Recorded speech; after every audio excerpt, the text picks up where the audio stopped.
Hi, I'm Bob, And I'm Sherry. and this is Mostly Politics with Bob and Sherry. So, Bob, the election is over. And instead of interview candidates, we are going to start our series interviewing everyday people, everyday heroes that have some extraordinary stories to tell. And today we happen to have the pleasure to interview Mr. Donnie McDonnell, who is a filmmaker, an actor, and a producer, and a director, and he's local here in Pittsburgh. So welcome, Donnie. Thank you very much. Glad to be here. So, Donnie, can you tell us about yourself and your work? Well, I started, playing around with video when I was a kid, 11, 12 years old. We used to make music videos and stuff like that. And then as I got older, I started getting into more writing. And eventually, some of the things that I wrote, I wanted to perform also. So I got into theater, and I've done a lot of theater around the Pittsburgh area. And I've also done a lot of background work on, major film productions that are in Pittsburgh, like Inspector Gadget, Dogma, Wonder Boys, a couple films like that. But I just started to, I wrote this particular story about the veteran dealing with PTSD about 10 years ago. And the reason why it took so long is because I didn't want to take it lightly. I wanted to, show respect to the subject. But I've been writing, my whole life. I've done a lot of independent films around the Pittsburgh area.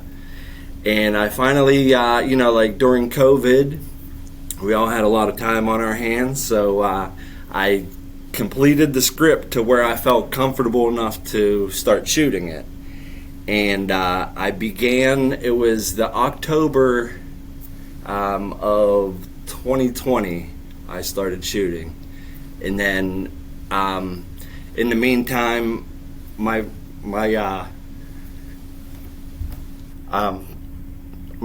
father passed away. All right, I'm sorry. So it kind of gave me more of a reason to finish this project because it was bigger than me. I'm sorry to be like this. No, take your time. This is fine. But, like I said, I wanted to treat the subject with respect. My father passed away, and I wasn't sure if I was going to complete it. And then, like I said, the issue was bigger than me. So I wanted to get the word out there and, just show, you can tell someone about what someone's going through. And, I felt with my skills, I was able to show what people were going through. A lot of people nowadays, they need visuals, or else it didn't happen. You know what I mean? Yeah. I had to finish the film. It was even more important now that I finish it. So once I did, and I started, showing it around to festivals, and I got really good reception. It's been to New York, it's been to Rome, it's been to Paris. There's only maybe one sentence of dialogue, and the whole film is just trying to emote, what the guy's feeling in the internal struggle. It's pretty amazing because that translates no matter what language, you don't need words to show someone struggling and showing their plight, it hits everyone, it's a human condition that everyone has been through before in their lives, whether, one extreme to the other, but, it's something that, was well received in foreign countries because of the subject matter. That sounds very interesting. So what's the name of the film? The name of the film is The Ending of Thunder, and it kind of represents, there's thunder you know, in the guy's head. He's struggling, you know, it's loud, it's a fight, it's, you know, and the ending of Thunder is whenever it dies down, you know, it's kind of a, you know, a metaphor for, you know, like just like now, you know, he struggled, and then he, you know, he has these battles, you know, but he wins the small battles, but, you know, it's a lifelong war, you know, and yeah, I mean, like as far as the title of the film, yes, the ending of Thunder is, you know, just. How can people see it? It's on YouTube. If you go to my channel, it's Steel, STEEL, REEL Studio, all one word, and then you'll be able to find it on YouTube from there. I'm also on Facebook and Instagram. Okay. So you and I had a conversation. You have told me your father is the inspiration for this movie, and he was a Vietnam War veteran, correct? Yes, yes. And then you said you were a child, and you had witnessed him going through the struggle. Can you tell us a little bit about that? Yeah, you know, it was. I think, you know, he was in the Air Force, and he dealt with more of the aftermath, being in charge of, you know, the remains and, you know, the stuff, you know, the carnage that, you know, had to be dealt with properly, respectfully. I think that, you know, probably took some sort of toll on him. But, you know, self-medication, you know, just like all of my friends around that age in our neighborhood, you know, you could see it. You know, some of their fathers are just struggling, and, you know, a lot of substance abuse, physical abuse. But, you know, back then they didn't diagnose it correctly, or, you know, I mean, it was all just, you know, misplaced anger, you know, that we wish we would have known then what we know now, you know, what it stems from and how it can be treated. But yeah, I mean, it's just, you know, like I said, it just felt like our whole neighborhood growing up, everyone's father was a Vietnam veteran, you know, and looking back on it, you know, as you get older, I have kids now, and you just see that, you know, I mean, they were struggling. I mean, it's hard to raise kids in the first place, let alone, you know, something that they dealt with. And, you know, we all know, looking back at the Vietnam War now, that, I mean, it was a mess that, you know, we probably shouldn't have, you know, been there, you know, or whenever they came back, I mean, the transition of them coming back was, I mean, it was awful. It was almost savage, the way people, you know, treated them. And, you know, now veterans come back, and, you know, there's more opportunities for, you know, to get them into work programs, or just some kind of, you know, medical, you know, like psychiatric, you know, evaluation, stuff like that. But yeah, you know, it was interesting, you know, to say the least, as far as, you know, I mean, you hear stories, and then I've seen, you know, I'm old enough now to where I've seen the continuation of the results of PTSD from that time. You know, it went into, you know, my friend's life, and, you know, he had substance abuse problems, and, you know, and he eventually passed away from an overdose, you know. But it was just the way things were handled back then, so much different. I mean, you guys know that they just didn't see it that way, you know, almost like, oh yeah, you'll be all right, just walk it off, you know, which, I mean, you just can't do, you know. We all know that now, that it's an important issue, the transition back into society. At the time of Vietnam, I don't know when the term PTSD came about, but it's fairly recent. So yeah, you're right. They didn't really treat it like a true condition, mental illness. They just, you know, like you said, he'll get used to it. Yeah, you know, it'll go away at some point, you know, but it doesn't. It festers, you know. It leads into other people's lives. It affects other people. It affects your work. It just affects everything. When, you know, maybe all you need to do is just talk to someone, you know. just get it off some stuff off your chest. But I think within the last couple years, I mean, everybody has a little bit of PTSD, with all those riots that went on and, all that stuff. I mean, you turn on the news every day and it's like someone's suffering,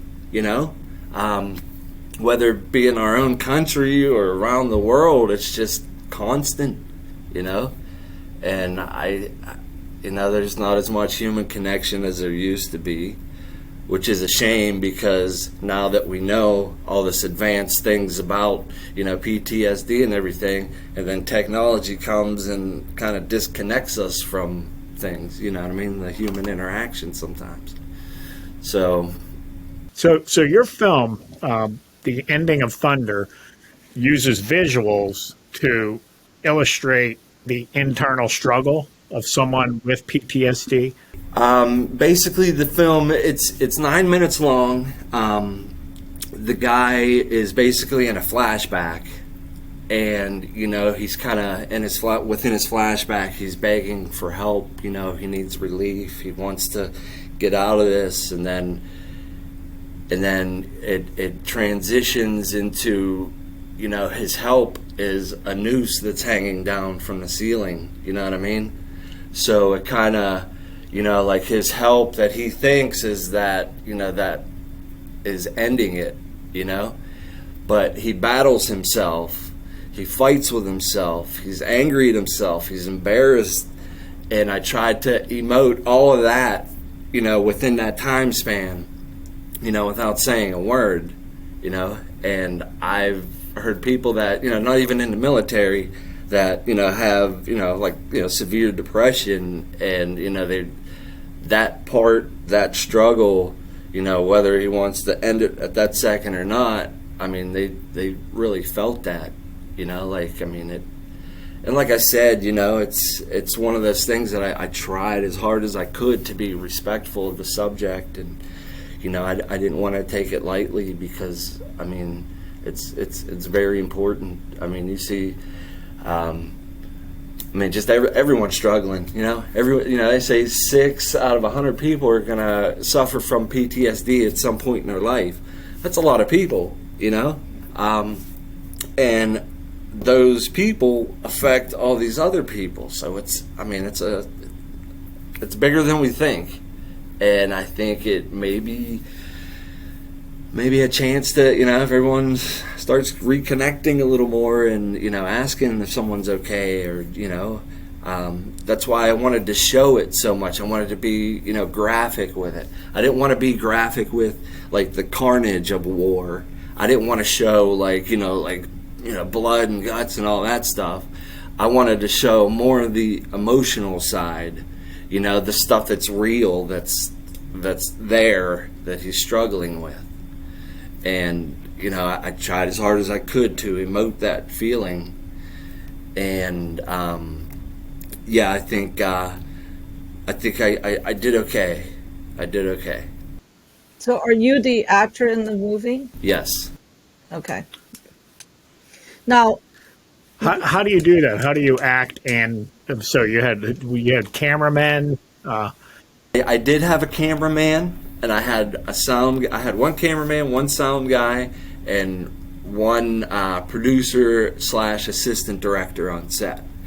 I wrote the screenplay, and like I said, it's not much dialogue, but there's a lot of action and stuff. Actually, the script was a little bit longer and a little more intricate, but COVID happened, and I kind of restricted and tried to do what I could do logically.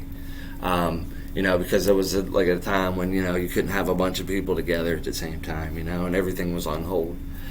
Do you think that resulted in a better finished product? I do, because it made it feel more intimate, more like it was just you and the character. It wasn't like, big giant sceneries or anything like that. It was more focused. Like I said, hardly a word is spoken, and the message gets across. But I had very good cameraman, and it's like I know what I want in my head. I write out a shot list and everything, And then I have, the assistant director. He knows exactly what I want. And then if we have to, we'll review, nowadays you can do it in camera, you can look, and it's not like film where you had to get it developed and all that stuff and you couldn't see it till the next day. You can see it instantly. So, yeah, it wasn't too crazy. And like I said, I kept it, tight because I knew I wouldn't be able to have a large crew or anything. So how did you submit your film to all the different film festivals? There's actually a page called Film Freeway, and it lists every single festival in the world. And you have to pay a small fee, but thousands of movies are getting submitted, and it's a chance, that your film even gets chosen, let alone win any kind of awards or anything. But yeah, like I said, it translated well in other countries, because of the content matter and what it was. And but yeah, I was in West Virginia, Rome, Paris, New York. I won Best Actor in New York and then Best Actor in Paris. Wow! Congratulations. Did you go to those screenings? No, I did not. Yeah, not the full ones. I went to, there was a couple in Pittsburgh that I went to. I drove down to West Virginia for one of them. But yeah, it's like, your film's in the festival, but they don't provide any kind of travel budget. And that'd be nice, but, someday. But congratulations when you won those awards from especially from overseas. It must be very exciting for you. It really is. To know that someone took the time to look at my work, whether it's someone just coming across my Facebook page or something, I appreciate it so much. And to know that there was a group of people somewhere in another country on another continent watching my work and feeling my work, it does something to it, moves them, but my next film, I hardly had a budget on this past one, but I think I can use it to get a budget for my next film, to show people that, I'm not trying to make like some, crappy, low budget kind of thing, Most of my films have some kind of message. A couple years ago, I did, at Gateway High School in Monroeville, there was a cheerleader named Demi Kusha, and she broke up with her boyfriend, and he ended up murdering her. Okay, so her parents go to different schools and they talk about teen dating violence and what to look for and stuff. And they used to just go out and just talk to the kids, but her dad came to me and asked if I could make a video that kind of went through her story, and it showed some points, just information, what to look for, different signs and stuff. And they said that since they've been using that video, they've had such a huge response from kids because, like I said before with my film, you have to show them. You have to be in their face with it, You could talk to them all day long and, they're going to forget.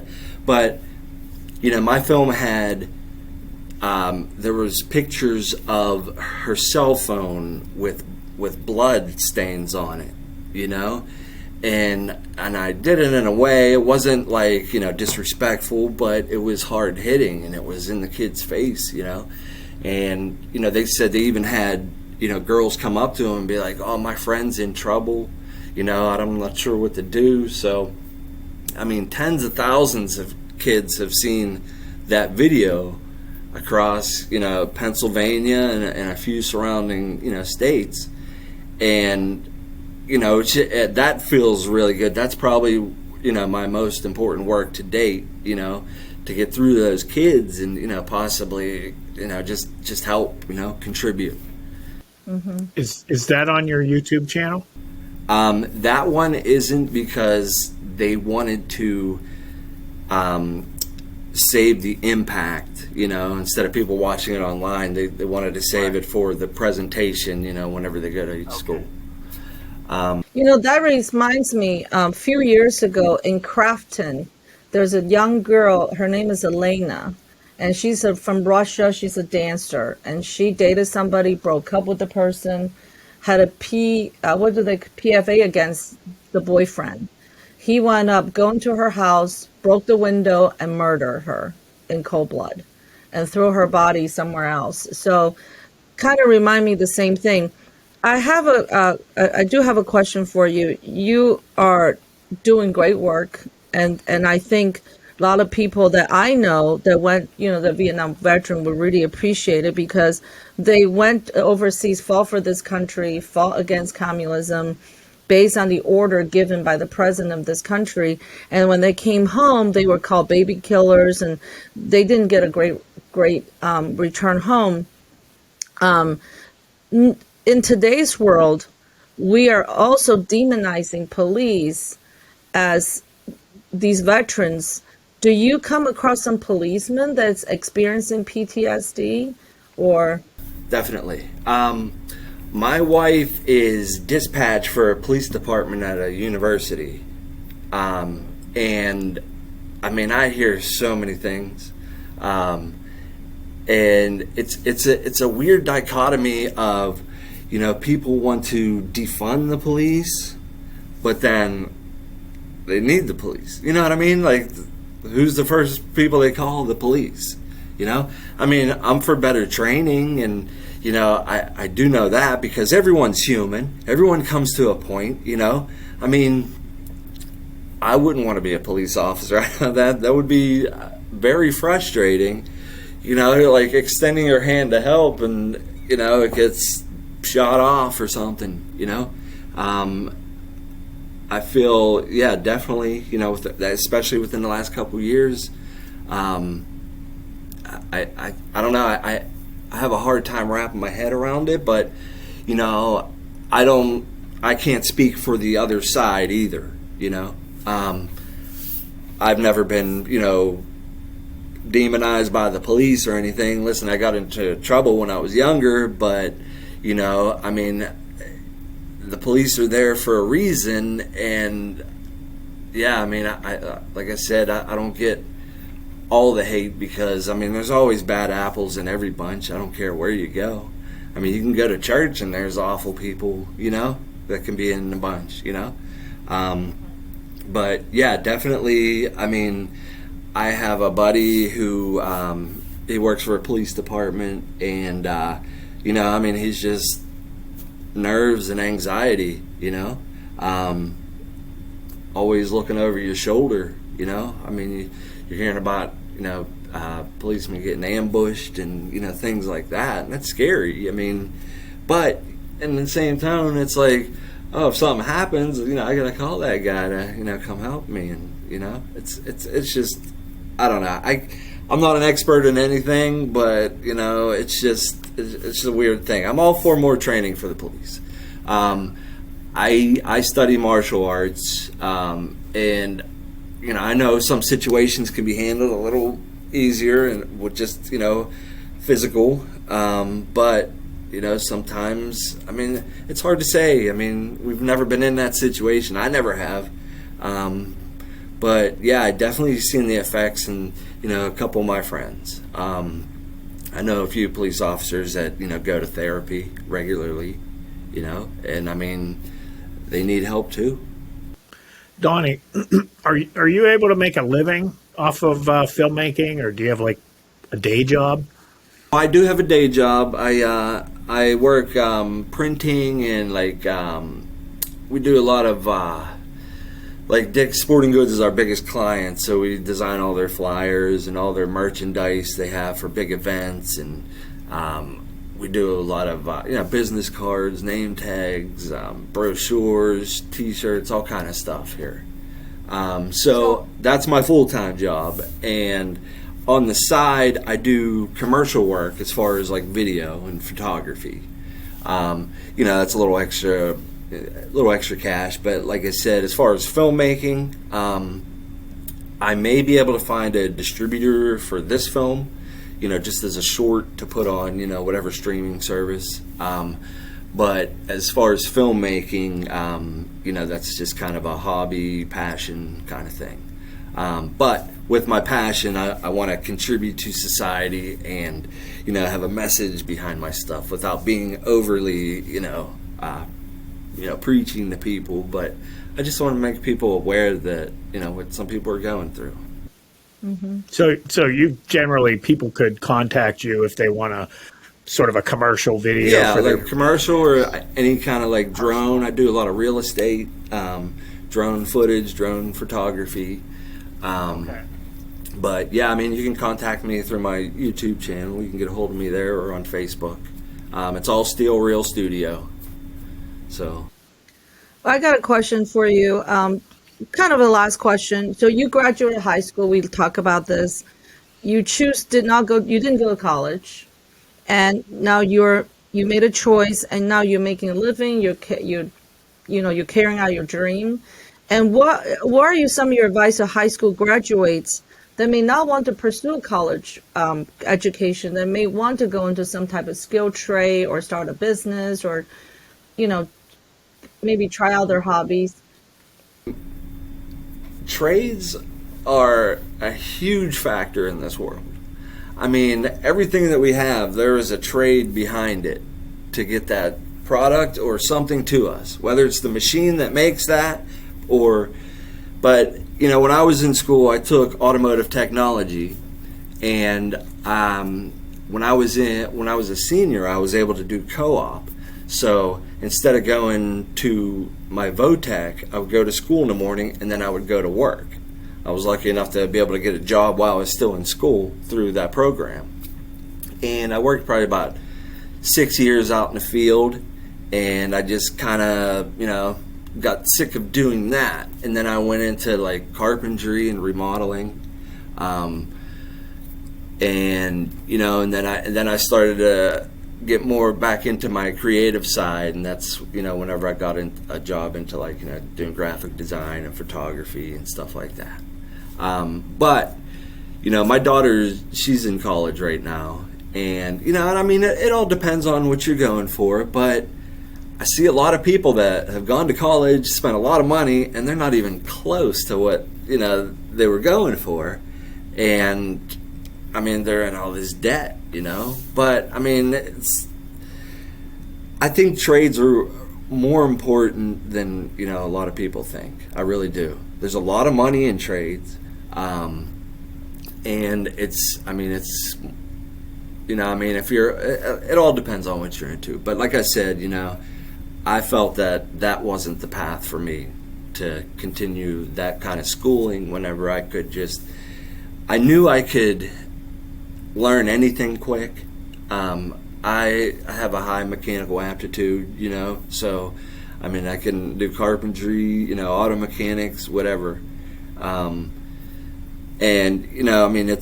It's definitely a beneficial job. There's definitely beneficial jobs out there that are in the trades, welding. I know some welders that make, like $50 an hour, or electricians, or even like, now in Pittsburgh, the film industry is getting larger. So they're looking for, electricians there, carpenters to build sets, grips. There's like training programs for all this stuff, so I advise people, if you can get into that, because they're opening that new studio, I think, like towards like Braddock, up that way, up the river that way. They just broke ground on a new studio. You have 31st Street Studios, but all those things require trades, but it's, whatever you're going for is, just give it your best. But I think there's people should look into trade. Where did you learn graphic design and video production, photography? Myself, and I took a couple classes at Pittsburgh Filmmakers down on Melwood Avenue whenever it was over there. I just took like the basic, filmmaking classes, and then just kind of went from there. I've worked behind the camera on a lot of productions. So I learned, hands-on, doing some jobs, and but yeah, most of it's just self-taught, and you know, it's just my passion. I love doing it. Well, Donnie, congratulations, and I really thank you for taking your time today to come on our show. Thank you very much for inviting me. I appreciate it. I really do. The more I can get the word out and, you know, get people thinking, and the better. I appreciate you. Thanks, All right, Donnie. have a good one.